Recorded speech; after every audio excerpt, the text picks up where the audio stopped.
दोस्तों नमस्कार, आप देख रहे हैं न्यूज एसीपी नेटवर्क की खास खबर। पन्ना से सुरेश सौरभ की रिपाठ श्री 1008 श्रीमद् भागवत महापुराण का आयोजन पन्ना जिले के ग्राम गढ़ी पड़िया के कायस्थ समाज द्वारा आयोजित पुरानी कोतवाली वाले सन्यासी बाबा मंदिर प्रांगण ककरहटी जिला पन्ना में 20 नवंबर 2023 से श्रीमद् भागवत महापुराण प्रारंभ होकर 27 नवंबर 2023 को पूर्णाहुति एवं भंडारा होगा। श्री धाम वृंदावन के कथाव्यास सत्यम कृष्ण ठाकुर महाराज जी के मुखारविंद से क्षेत्र के आसपास के धर्म प्रेमी भारी संख्या में कथा का रिस्पान कर रहे हैं।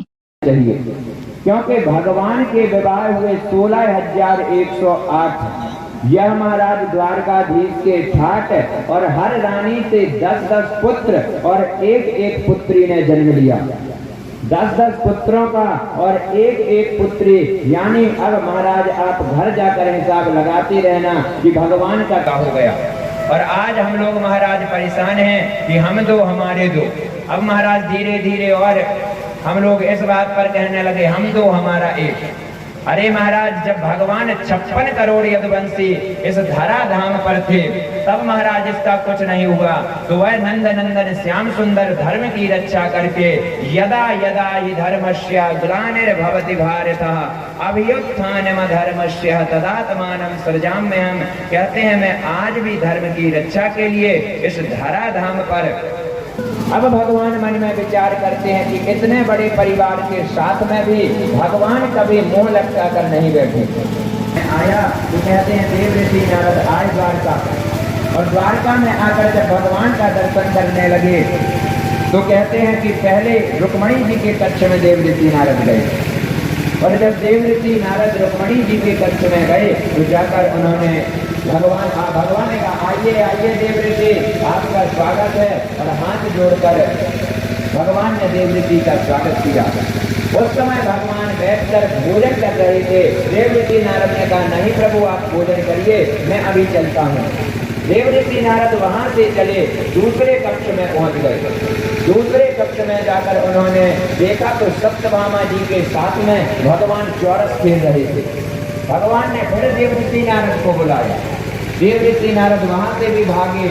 अब तीसरे में जाकर जहां पर जामवती के साथ में भगवान बैठे हुए थे तो वहां पर भगवान शयन कर रहे थे और जामवती भगवान को चमर से महाराज हवा कर रही थी।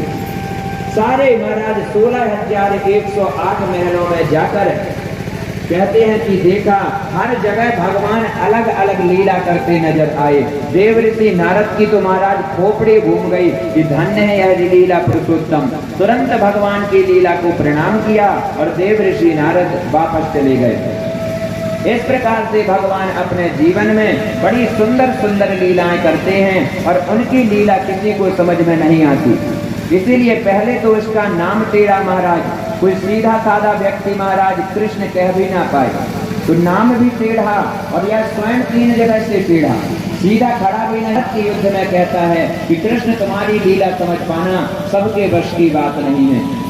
भगवान कहते हैं उसमें ज्यादा अपनी खोपड़ी लगाने की अर्जुन आवश्यकता भी नहीं, केवल जितना मैं कहता हूँ तो उतना करता चल। क्या होते हैं तो ना जाने इनकी समझ में, अपमान को भूल ना जाएं, उनका अपमान ना करने लगे। इसलिए समय समय पर भगवान उनको शिक्षा भी देते रहते हैं।